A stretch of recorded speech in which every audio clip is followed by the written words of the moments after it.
Okay, let's go through the different inventory methods listed out in the book really quickly. Well, not really quickly, but we'll go through each one of these methods. I kind of created like a little problem that we can use, and we'll go through each of these methods using this problem that I put together.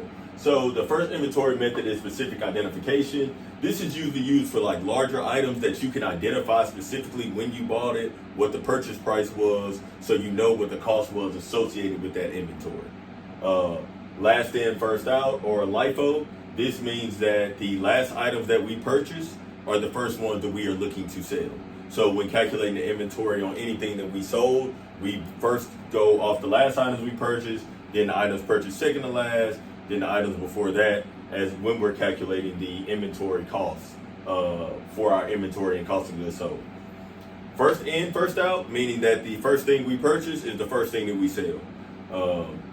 This is basically that, right? If we purchased it 6 months ago and then we made 2 more purchases, when we get ready to sell something, we're taking that stuff that we purchased 6 months ago to sell that. We're not selling the stuff that we recently purchased, like LIFO, but we're going to take the stuff that we purchased the oldest and try to get rid of it first and sell it first. Weighted average. For the weighted average amount, what we do is we take the total amount of units times the total cost to come up with the average amount for the inventory. We then use that average to calculate the amounts that we're writing off in inventory and cost of goods sold during the period. So, we'll dive right into these. We'll first start with specific identification.